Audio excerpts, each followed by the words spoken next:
Assalamualaikum warahmatullahi wabarakatuh. Chào Sang Hao, welcome.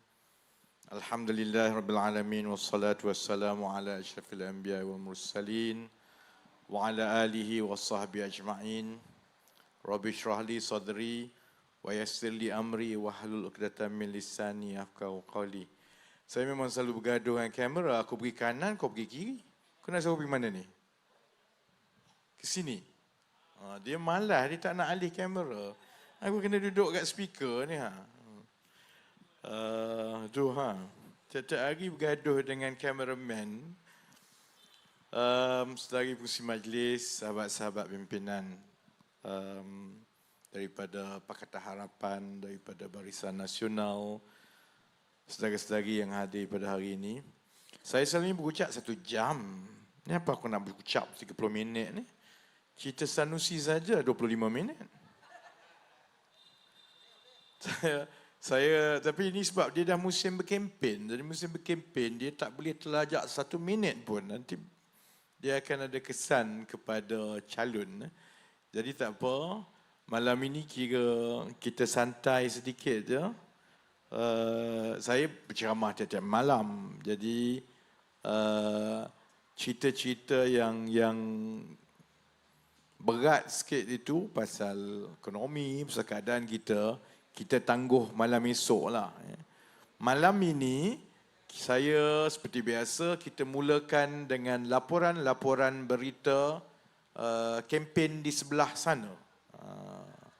Saya memang setiap malam kita mula dengan laporan-laporan berita kempen sebelah sana lah kan. Baik. Yang pertama, ada orang baca pasal gerakan tak? Nanti orang tak baca. Korang langsung tak bagi perhatian kepada gerakan. Tahulah dia takkan menang 1 kursi pun. Tapi paling kurang bacalah sikit. Hari ini timbalan Presiden gerakan berkempen di mana-mana. Saya pun lupa dah nama timbalan Presiden gerakan ni kan. Nama dia something. Apa dia? Tong Kiong. Apa pun tak tahulah.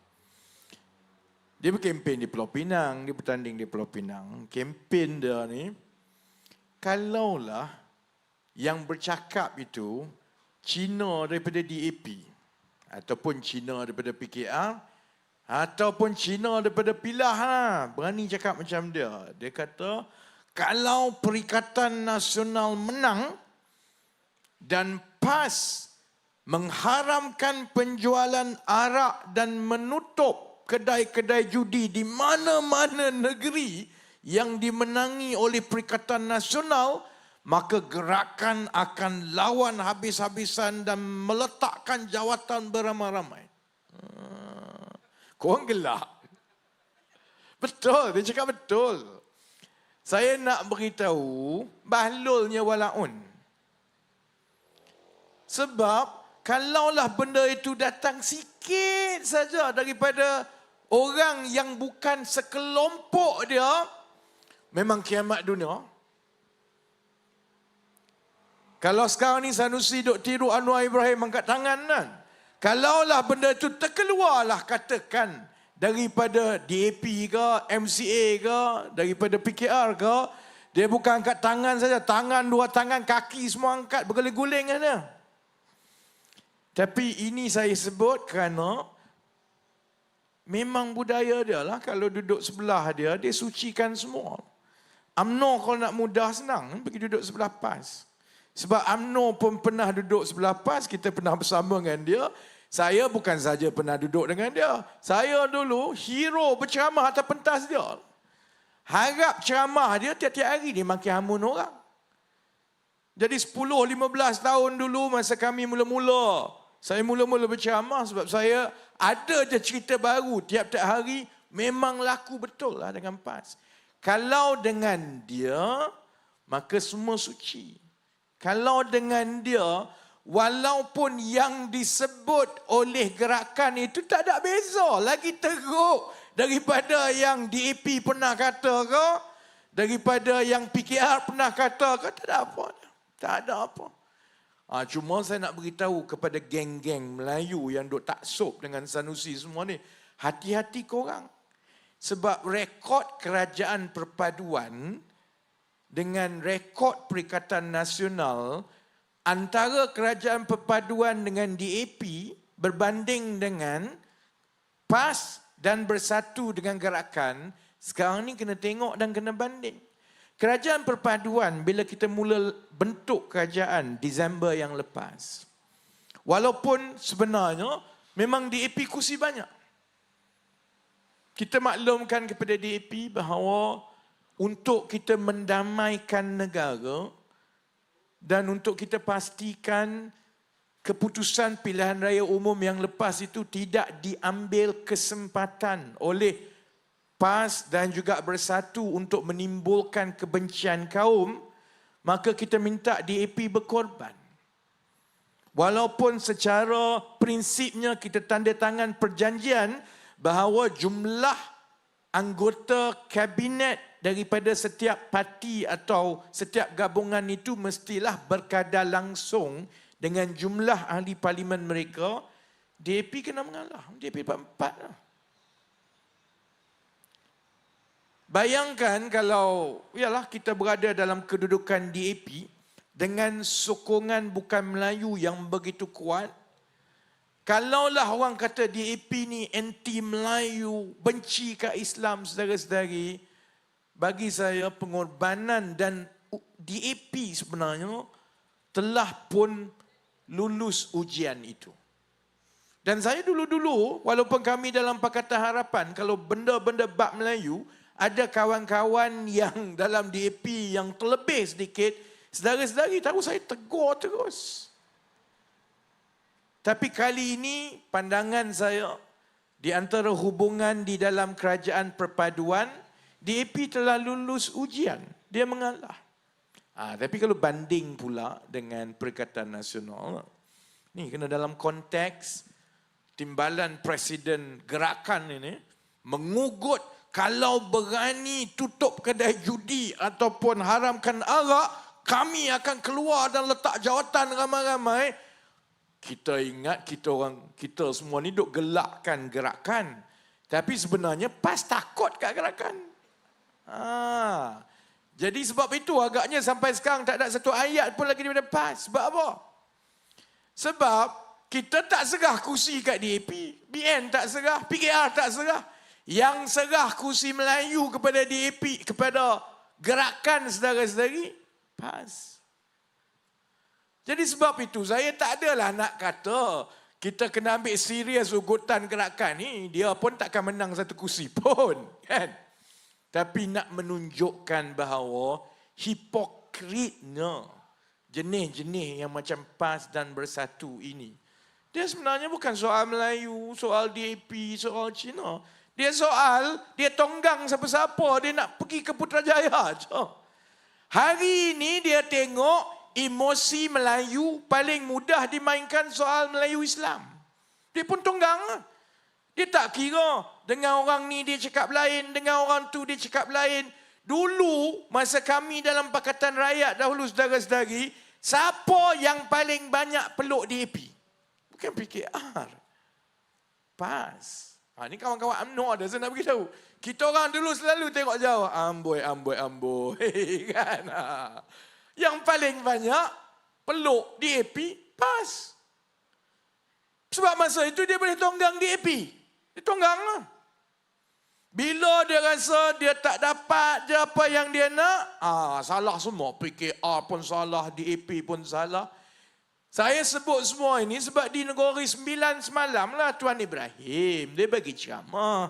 Saya hari ini ada 2-3 program. Jadi wartawan dulu, wartawan kata, YB apa komen YB pasal Tuan Ibrahim, Tuan Man kata, lepas ini kalau UMNO dia kukuh kuat sedikit, dia tikam kawan-kawan. Yalah, cara dia cakap tu macam kita tak kenal dia. Saya tak adalah sampai pernah makan kat rumah orang UMNO setakat ini. Bukannya sebab tak suka, tak ada masa. Lagipun saya dah gemuk kan. Zaman PAS dulu, budaya dia, nak bagi contoh, budaya dia. Sebelum nak berceramah ni kena pergi makan, kena duduk, kena layan dia kat rumah dia semua. Jadi dari segi hubungan itu, lebih lama dengan PAS lah daripada dengan UMNO sekarang. Saya sebagai orang PKR. Tapi semasa kita merundingkan untuk membentuk kerajaan, ni 5-6 bulan yang lepas, saya mewakili PKR bagi pihak Datuk Seri Anwar dengan Saudara Saifuddin. Dengan Datuk Seri Zahid pun ada, dengan Tok Mat pun ada, dengan Sembilan. Dengan. Saya boleh beritahu satu benda, keadaannya sangat berbeza. Masa dengan PAS dahulu, ialah soal tonggang. Dia rasa dengan menggunakan DAP dan juga PKR ini, maka dia boleh mula masuk ke undi bandar-bandar yang selama ni dia tak pernah dapat. Dia boleh mula dapat untuk melangkaui kelompok penyokong biasa mereka di pantai timur dan di desa dengan pengundi-pengundi di bandar dan pundi-pundi muda yang terpelajar. Tapi bila dia nampak masalahnya, 99 tak ada masalah dengan PKR DAP. Sebab apa? Sebab PAS paling besar. PKR menang 5 kursi. DAP kalah banyak, hanya tinggal 10 kursi. PAS jadi parti pembangkang terbesar. 27 kursi, siap boleh ambil negeri Terengganu. Tak ada masalah langsung. Tak timbullah DAP ni sebenarnya Cina ke? Tak timbullah PKR ni liberal ke apa? Tak ada. 2004 sama-sama kalah semua. Diam lagi. Masuk pilihan raya 2008 ni tak? Dia mula timbul isu 2008. Sebab apa? Sebab tiba-tiba PKR menang lagi banyak daripada dia. PKR dengan DAP menang lagi banyak di Selangor dan di Pulau Pinang. Tiba-tiba yang jadi menteri besar di Selangor, tiba-tiba PKR. Itu je isu dia, saudara-saudari. Sebab itu kalau ada orang tanya saya lagi, ni tak takut ke UMNO akan tikam? Politik ni berkawan ni biasalah. Dia berubah-ubah betul. Tapi saya tak rasalah kalaupun kami akan berbeza pandangan dengan UMNO lepas ini. Sebab UMNO pun dah kena tikam dengan PAS. Kami pun dah kena tikam dengan PAS. Kalaulah kami berbeza pendapat dan bergaduh pun, tak adalah pedih macam kami sama-sama kena tikam dengan PAS dahulu. Sebab tu saya tak ada masalah sangat. Sebab bila kita bentuk kerajaan perpaduan, dia disebabkan oleh keperluan mendesak rakyat dan negara yang kita lupakan yang lepas tumpu soal rakyat. Sebab keadaan dia sangat berbeza sekarang. Tak sama macam dulu kami dengan PAS. Dan saya sebut itu, ni baru mukadimah ni. Sebab tu saya selalunya 1 jam lebih. Sekarang tinggal berapa? Tinggal 15 minit lagi. Baru cerita. Belum masuk cerita Sanusi pun lagi ni. Nak tunjukkan bahawa, terutama kepada adik-adik yang muda-muda ini, saya pernah jadi muda macam adik-adik. Duduk kat UK tu dulu, tak ada kena-mengena pun dengan politik kat Malaysia. Tapi alah, kita masa muda, jiwa lain, cepat tersentuh. Saya pernah jadi pembangkang zaman muda. Lama-lama kita tua. Dan bila kita tua tu, pandangan kita lain. Kita sebenarnya mula nampak bahawa akhirnya, kalau kenapa orang PAS, saya rasa orang PAS lagi benci kat saya daripada orang UMNO sebenarnya. Daripada dulu dia sangat benci kat saya. Sebab itu kalau tengok Walaun ni tak ada kerja lain. Nombor 1 dia maki Anwar Ibrahim, nombor 2 saya. Tak adalah saya bangga kan, tapi memang itulah keadaannya. Sebabnya ialah kerana kami pernah melalui zaman itu dan berhati-hatilah kita. Jangan sampai emosi kita ditunggang orang seperti mereka tunggang agama untuk dapat jawatan, saudara-saudari. Sebab kita kena tengok macam mana cara mereka. Kalau sebelah dia, dia sucikan. Kalau sebelah dia masa DAP dengan dia, oh DAP inilah yang paling Islam, oh DAP inilah ikut Umar Abdul Aziz, oh DAP ini macam-macam. Bila dia tak suka sebab tidak lagi ikut cara dia, bahawa dia mesti menentukan semua kena ikut dia, oh maka DAP inilah Cina, KP harbi dan macam-macam. Sekarang gerakan, Sekarang ini gerakan tuntutlah apa dia, ugutlah apa dia, buatlah apa dia. Dia tak ada isu sebab apa? Dia tahu gerakan tu kosong. Tapi kalau satu hari tiba-tiba gerakan kuat, jadi gerakan dia rasa mula lawan tokek. Sebab dia mesti jadi tokek. Itu masalah dia. Dan mulalah gerakan pun lepas ini pun KP Harbi juga, saudara-saudara. UMNO faham pernah melalui masa muafakat nasional. Kami faham pernah melalui masa zaman Pakatan Rakyat dulu. Itu baru cerita timbalan Presiden Gerakan. Ini nak cerita masuk Sanusi. Dulu kerja, tunjuk gambar, tunjuk surat, ni kerja saya. Sekarang kerja itu telah diambil alih oleh Saifuddin Nasution. Jadi tak apalah, saya pun malas nak bergaduh dengan Sanusi ni sebab nanti dia sibuk komen gigi saya. Saya pun tak tahu dia komen pasal badan Saifuddin kod mana sekarang ni, saya tak tahu lagi. Mungkin belum lagi lah. Cerita Saifuddin ni dengan Sanusi ni cerita REE. Dulu RUU, sekarang dah jadi REE, ya tak?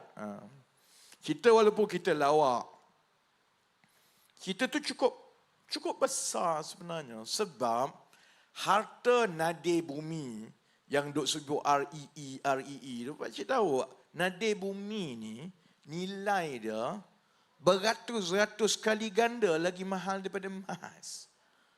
Ini adalah logam yang paling mahal dalam alam yang ada, yang kita tahu sekarang ni. Kecuali lah kita pergi ke bulan, kita jumpa logam baru. Setakat ini logam yang paling mahal seantero alam ini ialah yang dipanggil nadir bumi. Dan dia ada banyak kat negara kita. Sebenarnya ada, di Perak pun ada, di Negeri Sembilan saya rasa ada lah sikit kot.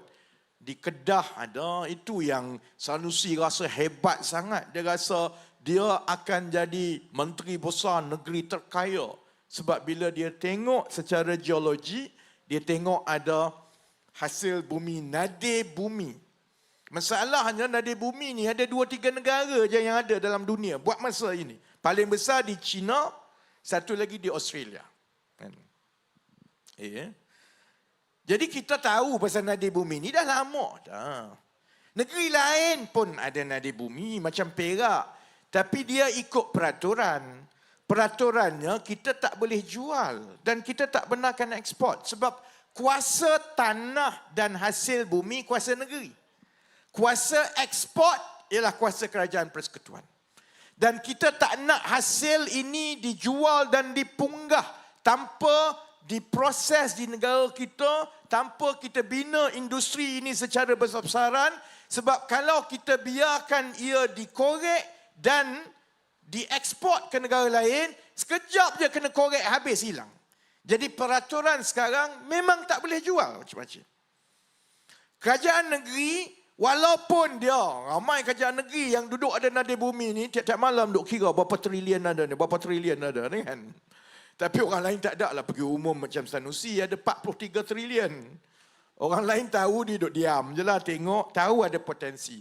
Paling hebat yang kerajaan negeri boleh buat ialah memberikan lesen untuk teroka untuk mengesahkan ada potensi nadir bumi di bawah tanah. Dia tak boleh korek, tak boleh buat, tak boleh proses, apatah lagi bawa keluar. Perak dah tahu lama dia ada, tapi dia tak boleh buat apa lah. Dia diam, tunggu je lah sebab dia dengan muafakat negara, demi juga harta rakyat negeri Perak, dia pun tahu, Menteri Besar Perak pun tahu, Kerajaan Perak pun tahu, yang terbaik ialah kita buat sama-sama bangunkan. Sebab kalau jual mentah, korek jual, harga dia murah. Kalau proses sampai dia betul-betul jadi nadir bumi untuk grade industri, harga dia beribu kali ganda. Jadi sebab itu kita tak bagilah lah. Cerita Sanusi dengan Saifuddin ni memang dah lama sebab memang kita tahu nadir bumi itu diseludup. Masalahnya sebelum ini tengok, cari bukti dan sebagainya. Jadi Saifuddin ni saya rasa dah lama geram dengan Sanusi ni. Sebab dia Menteri Dalam Negeri, dia tahu penyeludupan berlaku. Dia tahu benda ni dicuri. Tambah pula dia orang Kedah. Saya mungkin orang Terengganu tak rasa sangat kot. Bukan reta aku kena curi. Orang Kedah, dia orang Kedah. Anak driver bas dulu bapak dia. Dia fahamlah susah orang Kedah. Jadi kebetulan dia Menteri Dalam Negeri, dia sudah tentu dapat laporan terperinci. Siapa yang bawa masuk kumpulan Cina yang terlibat. Orang Cina mana yang kena tangkap. Gambar dia ada, surat dia ada. Kalau aku jadi Sanusi, aku duduk diam-diam. Sebab memang betul dia hantar surat dulu. Tapi masa zaman Perikatan Nasional dulu. Masa itu dia rasa dia akan berkuasa sampai kiamat.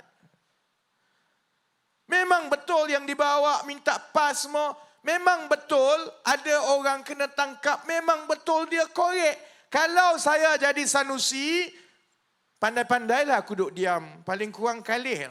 Pergilah main sepak takraw lagi banyak. Tak payahlah nak menjawab. Sanusi sebab ego nak tunjuk hero. Dia mula kona baring. Oh, saya tak kenal orang tu, tak pernah jumpa. Ni zaman, bila zaman TikTok, zaman Facebook, zaman setiap satu patah yang kita kata ni direkodkan. Sekarang kena, hari ni Saifuddin, saya pun tengok, engkau ni dah belajar dari mana. Saya ada pendedahan baru hari ini. Tunjuk gambar, tunjuk surat.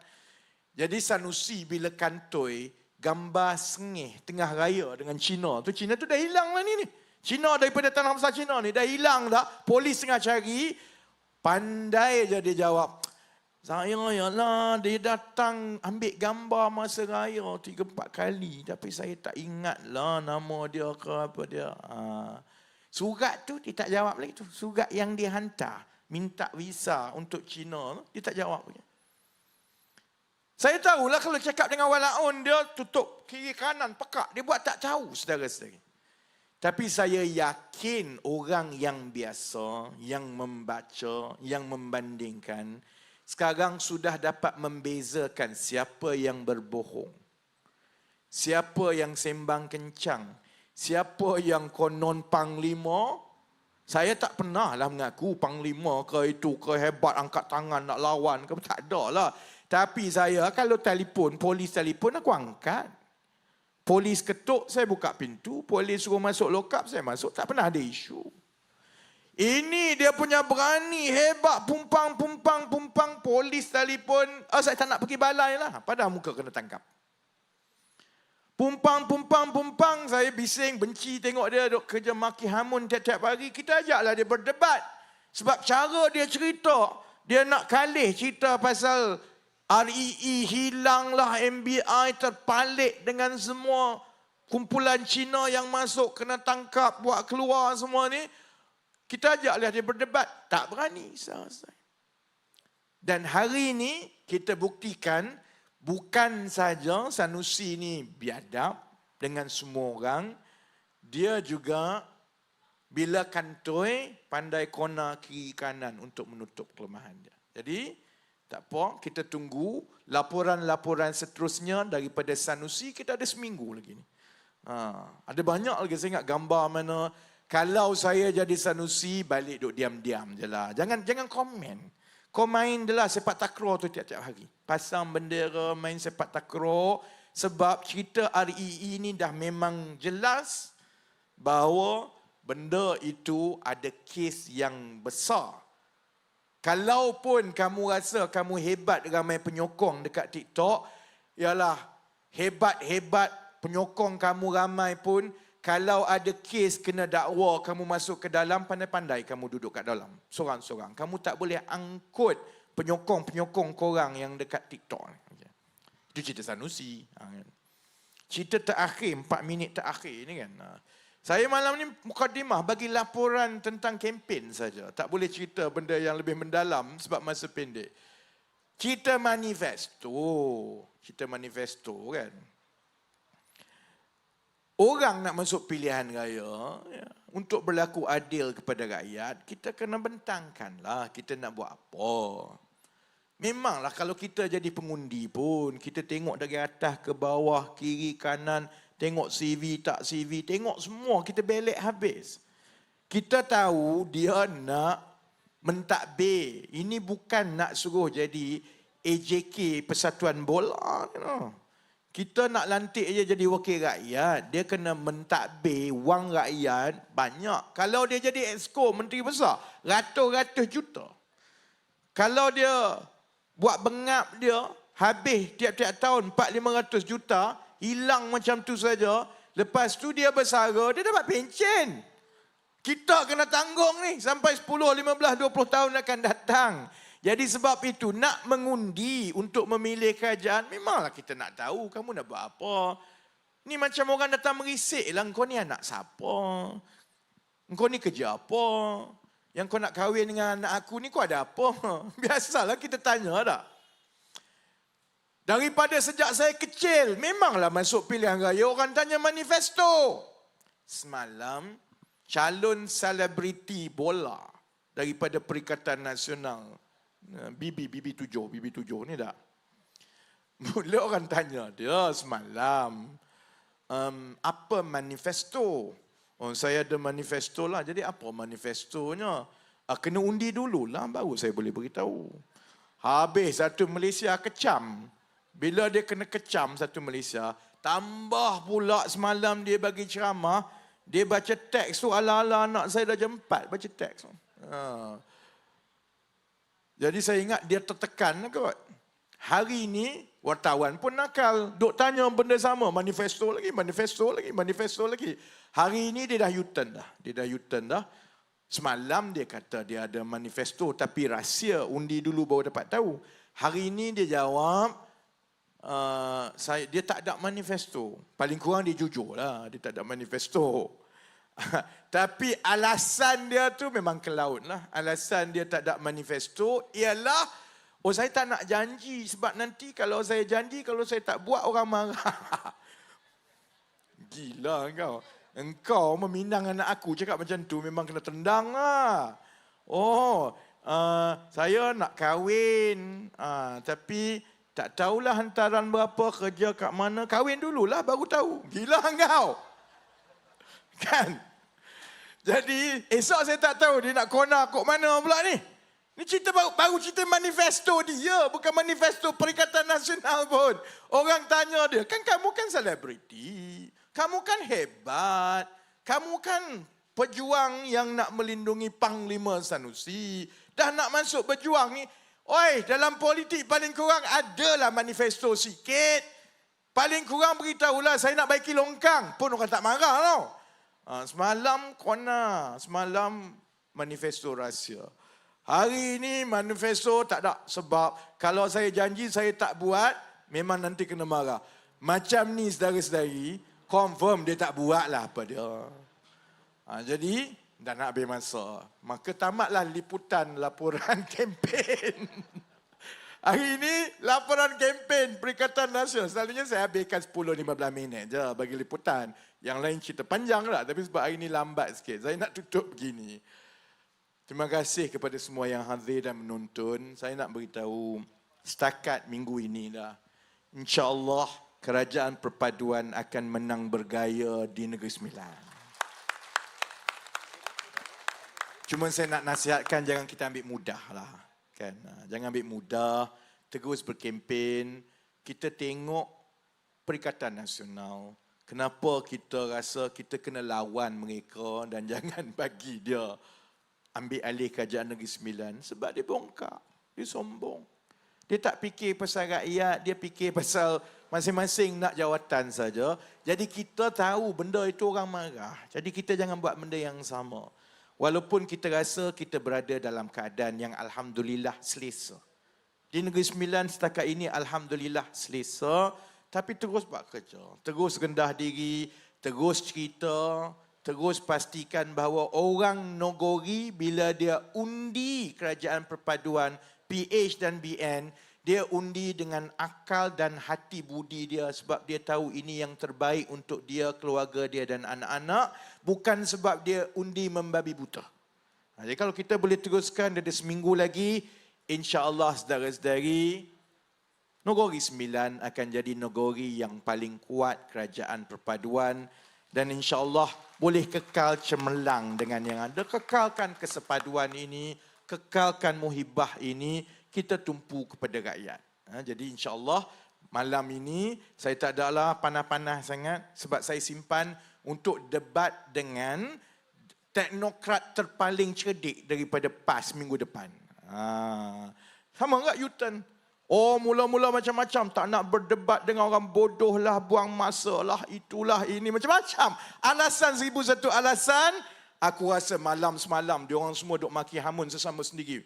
Satu hari kena kecam saudara-saudari.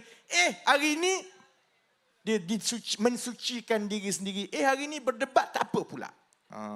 Berdebat boleh pula. Semalam dia kata buang masa. Hari ini boleh pula kan. Jangan minggu depan dia tukar lagi buat fatwa baru juga. Sudah. Jadi insya-Allah saya simpan peluru untuk debat minggu depan. Tiap-tiap malam bagi mereka yang menonton. InsyaAllah saya mulakan dengan laporan-laporan lawak daripada kempen Perikatan Nasional di seluruh Malaysia. Jadi terima kasih banyak-banyak. 11.59 kita balik tidur dengan aman. Kalau sempat bangun tahajud, insyaAllah kita ada seminggu lagi. Dan saya yakin saudara-saudari akan pastikan kita menang dengan bergaya di Negeri Sembilan. Menang bersama dengan bosa. Boleh? Terima kasih. Wabillahi taufiq wal hidayah. Assalamualaikum warahmatullahi wabarakatuh. Sese Nandri Vanakam. Thank you, Uncle. Thank you.